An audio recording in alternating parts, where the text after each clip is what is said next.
S'encenen totes les alarmes al sector hoteler. Durant la primera quinzena del mes de juliol, l'ocupació ha estat un 15% més baixa que l'any anterior. Concretament, s'ha registrat una ocupació del 72%, segons les dades facilitades per l'Observatori de la Fundació d'Estudis Turístics de la Costa Daurada. Malgrat això, l'Associació Hotelera Salou Cambrils La Pineda no dona per perduda la temporada i espera obtenir millors resultats en el que queda d'estiu. De fet, en aquesta segona quinzena de juliol i la primera de l'agost són les dues quinzenes més fortes de la temporada i ara per ara el sector s'ha bolcat per tal de millorar els resultats.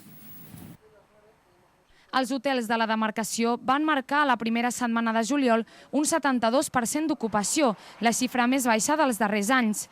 Aquest fet s'ha donat, segons els professionals del sector, per la baixada del turisme estacional i dels paquets provinents dels turoperadors. Destaquen que la davallada es nota especialment entre setmana, ja que els caps de setmana continuen omplint els establiments de Cambrils.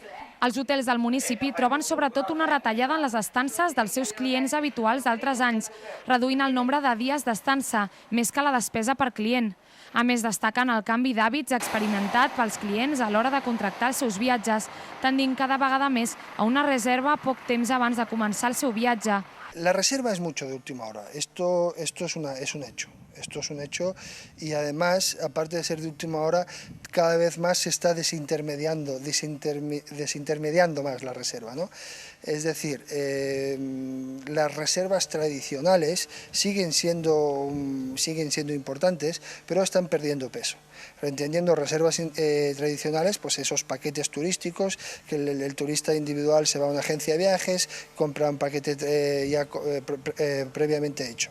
Esto cada vez sigue siendo importante, insisto, pero va perdiendo fuelle a favor de todos los otros sinfín de canales de venta, que es enorme, es enorme. Entonces, como este mundo ha ido y está creciendo de una forma tan vertiginosa, el cliente consumidor está aprendiendo mucho en este sentido, ¿no? Les reserves que tinc previstes t'asseguro que no són ni les que tenia ni l'any passat, i l'any passat ja eren fluixes. Doncs aquest any són bastant més fluixes. Els clients habituals me'ls han transformat, els 15 dies me'ls han transformat en una setmana. I els que estaven una setmana me'ls he transformat en un cap de setmana. El sector que també està notant de valent la baixada de les despeses dels visitants de la ciutat és el de la restauració. Segons els darrers estudis, la davallada en les caixes d'aquests establiments ja ronda el 40% en aquests primers compassos de l'estiu. Un mal moment que noten especialment els xiringuitos de la platja, que tenen una gran competència en les neveres i els entrepans fets a casa, una opció que torna amb força a les platges aquest estiu. Això porta un descens sobretot en la despesa en aperitius fora d'hores de cuina, que fa arrodonir a la baixa una recaptació que des del sector no s'espera que millori en el que queda d'estiu. Això ja és una trajectòria de diversos anys, que la gent no la veia que anava consumint menys vermuts. S'ha de dir que només el dinar i el sopar, que és el puntual, però el que és el vermut, el picoteo i tot això cada vegada menys. I tornes a veure molta gent que abans venia als autobusos i tot això, que es porten les seves neveretes, es porten les seves ampolles, vull dir, tornes a veure molta gent que comença a exportar les coses de casa i les bosses dels supermercats. El que és el juliol i agost, a mi em fa pensar que es notarà la crisi, que és la gent que de veritat ha notat les empreses, vull dir, són gent d'empreses que han notat fer la reducció i me sembla que no voldria ser pessimista, però serà el 40% també. Una temporada estiuenca que està sent difícil per a un sector de l'hoteleria i la restauració que busca noves fórmules per poder mantenir una clientela fidel tot i els mals moments econòmics. En peu, en bicicleta, en transport públic o en vehicle privat. Aquestes són algunes de les possibilitats que tenen per moure's per Cambrils. L'Ajuntament vol conèixer ara quins són els punts forts i els punts febles dels diferents mitjans de transport i és per això que ha iniciat una sèrie d'enquestes dins del Pla de la Mobilitat.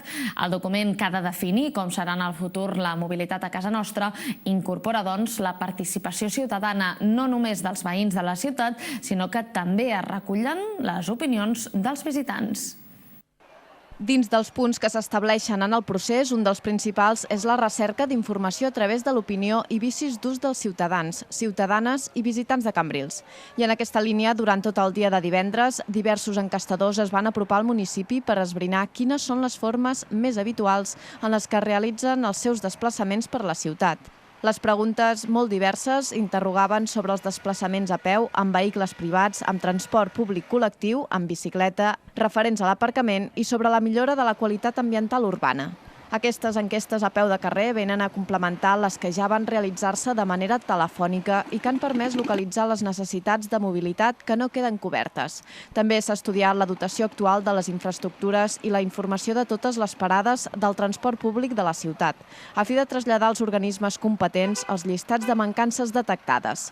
A peu de carrer, els cambrilencs sembla ser que deixen de banda cada vegada més el cotxe per a desplaçar-se per la ciutat d'una manera més sostenible i aporten diferents solucions a les mancances que noten, entre elles, els embussos que es produeixen en dies de gran afluència de visitants.